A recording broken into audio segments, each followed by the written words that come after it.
Welcome to this explainer. Today, we're jumping right into ACIM Lesson 95, and the specific focus of this lesson is simple but absolutely profound. I am one self, united with my Creator. We're going to dive straight into this source material and see exactly how it completely shifts our understanding of identity, pulling us away from our everyday anxieties and directly into a much more unified perspective. So the core lesson we're exploring today is, again, this exact idea. I am one self, united with my Creator. Now, the source material really wants us to internalize this statement. It's not just some comforting thought to make you feel better, right? According to the text, this is the fundamental, unalterable truth of who you actually are.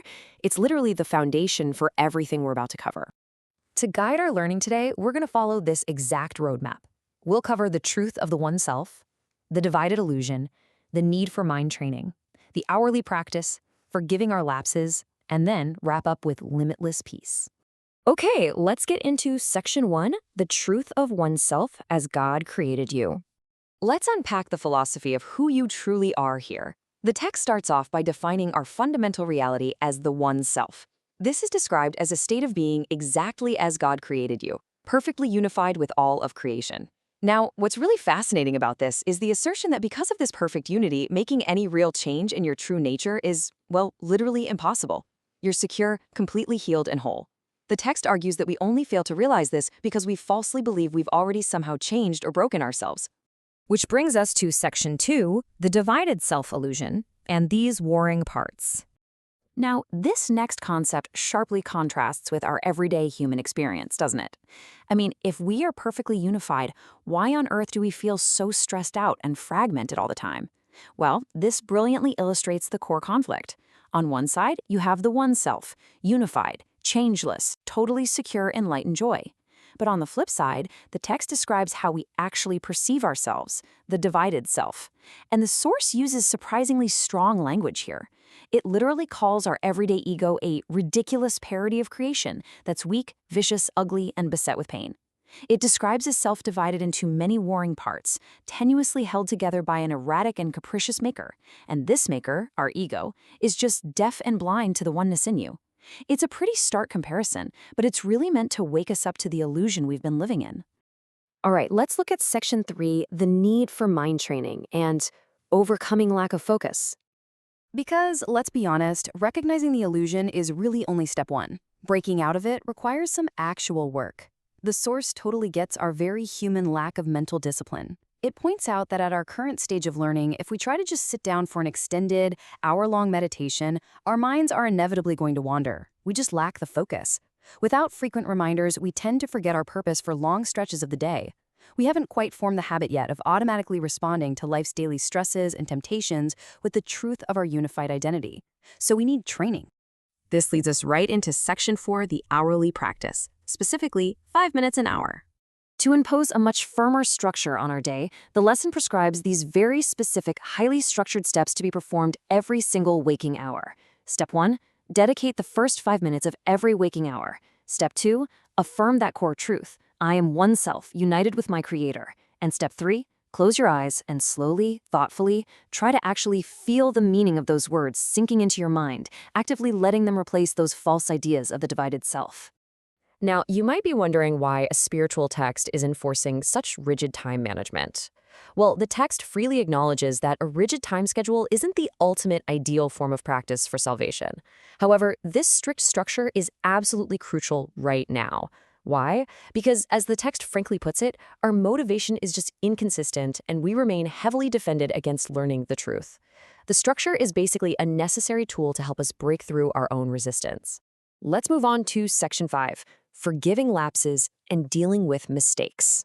Knowing human nature, the text beautifully anticipates the inevitable bumps in the road.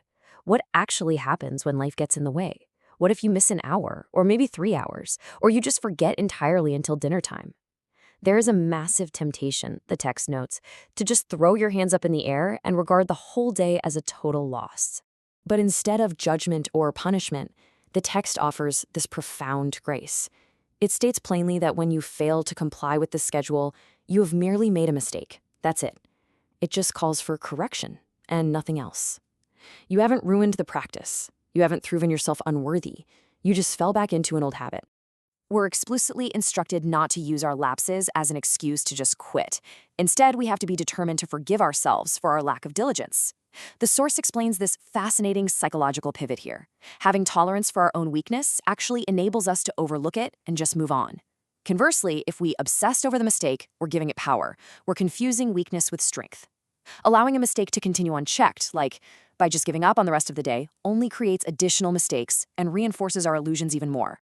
I really want you to absorb this quote from the text because it perfectly encapsulates this deeply compassionate approach to failure. The Holy Spirit is not delayed in his teaching by your mistakes. He can be held back only by your unwillingness to let them go.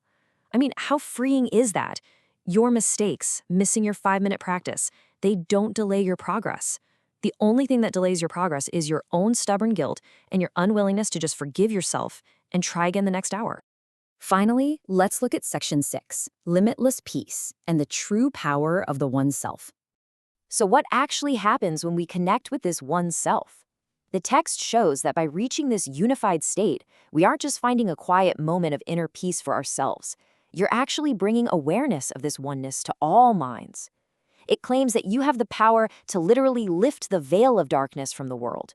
By letting the light of this one self shine away your illusions and your doubts, you become a teacher of truth just by existing in that state. Every single time you acknowledge this unity, it acts as a silent call of hope to the rest of the world. The text even provides a very specific practice for our interactions with others, ensuring we extend this promise of unity to absolutely everyone we encounter. Throughout the day, whenever you meet someone, you're instructed to mentally tell them 3 things. First, you are one self with me. Second, we are united with our Creator. And third, I honor you. It's a profound mental shift in how we relate to every single human being we cross paths with. As we wrap up this explainer, I want to let these final expanded words from the lesson really sink in. I am one self, united with my Creator, at one with every aspect of creation, and limitless in power and in peace. This is the absolute truth the source asks us to affirm today. So I'll leave you with this question to think about. How would your day and your entire experience of life shift right now if you looked at the very next person you meet and silently recognized them as part of this exact same limitless oneself?